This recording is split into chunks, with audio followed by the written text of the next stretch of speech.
Today I'm showing you the top 10 NBA MVP seasons of all time, ranking each superstar's year by their unstoppability, iconic moments, and how much they went on to carry their teams in the postseason.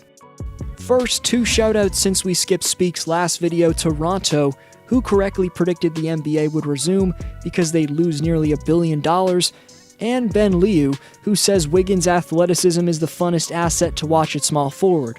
Question coming up for next vid shoutout: yearly giveaways for the top 5 on the Speaks board. The Cincinnati Royals were a team that 8 years after Oscar Robertson had a historic 1963-64 MVP campaign for them, relocated to Kansas City, where they renamed the team the Kings. Then in 1985, they relocated to Sacramento, where they've had only 2 division titles and not a single trip to the finals. Even though Cincinnati was a first-round exit, Robertson was 0.1 rebounds shy of averaging a triple-double for the second time in his Royals tenure.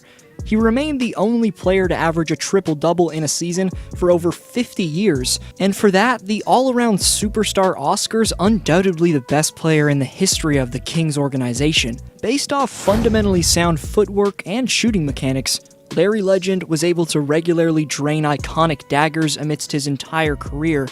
After all, though, Prime Bird, where he was the most unstoppable during his career, occurred in the 84-85 season. For the soon-to-be 3-time champion, this was his second of 3 straight MVPs, but the only time he didn't win a championship in those campaigns. Despite Boston coming up 2 wins short of the title that year, the reason I picked this version of Bird is because this is when the sharpshooting artist was at his most elusive and quickest. Larry could seamlessly find his way open off the ball for jumpers and go off in the post. The then 29-year-old was in his physical prime, and I know we're not ranking the best players of all time today, but it'd be hard not to consider Bird a top 10 player ever. Easy Money Snipers, the nickname Durant wants us fans to call him by, maybe that can't be the case anymore, but the first nickname I brought up perfectly described how he produced on a nightly basis just over 6 years ago in 2013-14. He was dominating with a ball handling / pull-up ability unheard of for a player with his wingspan. My favorite personal KD moment from this season was his and one in the second round of the playoffs, falling out of bounds over Gasol. Just incredible to watch. But from square one in KD's illustrious OKC tenure, he launched himself into the NBA's most likable young rising talent, and debatably had the status as the best player in the league in 2014. The 7-foot shot-creating mastermind was letting it fly from 30 feet and beyond, revolutionizing the NBA. Of course, only a few years later, though, it was off to the Bay Area to join the Thunder's conference rivals. In the most physical era of basketball of all time, where hand-checking and contactual aggressiveness that simply wouldn't fly with the strict rules in the game today, 1988 Michael Jordan didn't make any excuses. With an explosive first step, plus a mix of polished finishing and all-time great hang time, MJ was finishing plays in a fashion that no fan at the time thought was possible. The bad boy Pistons would end up taking Jordan's Bulls down in the second round, but MJ proved that he was the league's most marketable talent in 1988, winning his first of 5 total MVP trophies. Far prior to his airness flashing onto the scene, Kareem was widely regarded as the greatest of all time. Abdul-Jabbar mastered the ability to keep his defender off balance when backing down in the post, and with that sensational aspect of Kareem's game, given he has a 7'5" wingspan, he was able to drop 34.8 points and 16.8 rebounds per game in the 71-72 season. What many forget about the most brilliant post scorer ever is that he was a great passer as well. All around, Kareem set the standard for the near future for what a man his size needs to have in his repertoire to gain elite status. Ranking Steph Curry's 2016 masterpiece isn't purely based off the volume of his dominance. It's about how this man revolutionized the game, culminated in this shot. Side not to use it. Curry, way downtown. Bang! Bang! Oh, what a shot from Curry! Chef Curry was cooking his defenders and seamlessly letting it fly from distance at such a high level that he changed the way the game's played today. Curry's 2015 and 2016 MVP seasons had a big impact on the three-point shot in today's NBA, being deemed as an essential factor for a perimeter player to have in his game. The reason I picked 2016 Steph for this list is that the man took 11 threes per game and shot nearly a career-high 45% from deep, while putting up career highs in points, steals, and free throw percentage. With the pressure to win a championship off his back, the locomotive LeBron James had one of the most unstoppable seasons ever in 2013. Solidifying his reputation as an all-time great, LeBron's best regular season 2013 moments consisted of making a mockery of Jason Terry, which was the most infamous poster of this season. That dunk was followed by an iconic celebration after Bron hit the game winner. James also postered Ben McLemore and Paul Millsap in absolutely incredible fashion.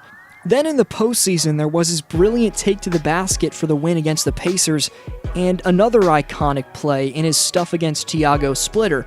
All of that 2013 campaign culminated in James leading the Heat out of a 3-2 hole in the finals to secure Miami back-to-back titles.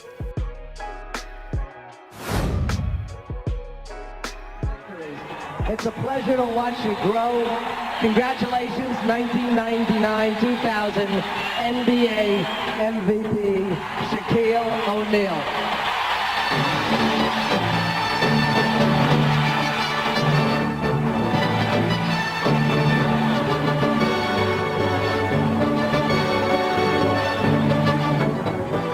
First of all, I'd like to thank Phil Jackson, the real coach of the year.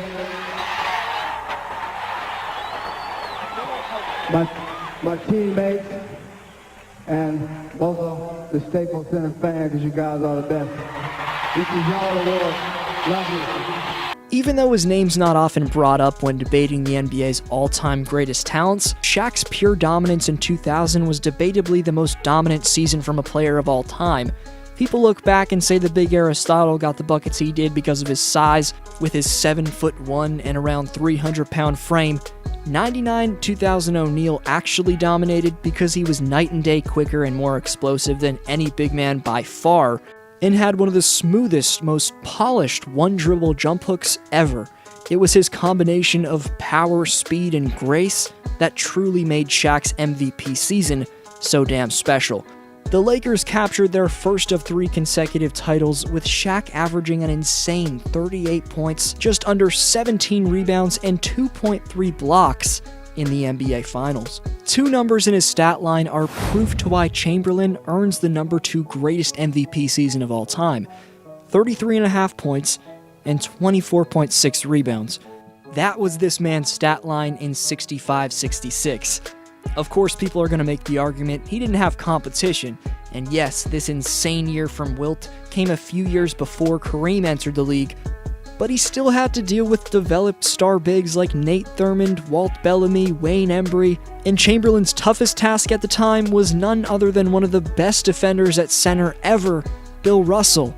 Wilt's 7'8" wingspan, relentless hustle, in an insane 47.1 minutes per game allowed him to tear through any defense offensively, but he also had one of the best fadeaways in the post that you'll ever see. He's the best rebounder of all time, and his shot blocking puts him in the debate for the best rim protector ever. Right before number 1, honorable mentions to 1993-94 Hakeem, 2016-17 Russell Westbrook, 2008-2009 LeBron James, 2001-2002 Allen Iverson, 1980-81 Julius Erving, 2004 Kevin Garnett, and 2010-2011 Derrick Rose. 40 years after the second-ranked Wilt, MJ was in his physical prime and also putting up a career-high 43% clip from three-point range. Michael's shooting and athletic prominence simultaneously were at their highest level in his career. Jordan also mastered the mid-range game, and whether it was his post-fade or shifty one-dribble pull-ups, that shot was also at its peak during the 95-96 campaign. What many fail to truly take into account when arguing against MJ's GOAT status is his perimeter defense. He was undoubtedly the most intimidating force in the game at guarding the perimeter. This campaign saw Jordan win his first championship in 3 years for his staggeringly outstanding two-way production from October all the way through June. 96 Michael Jordan was an easy choice for this number 1 spot. For more intriguing top 10s, along with other NBA lists, rankings, stories, and predictions, subscribe so you don't miss anything. Follow me on Instagram at DFlowHoops and check out how accurate my 2020 return predictions were in my last vid if you missed it. This was D-Flow. I'll see you next video.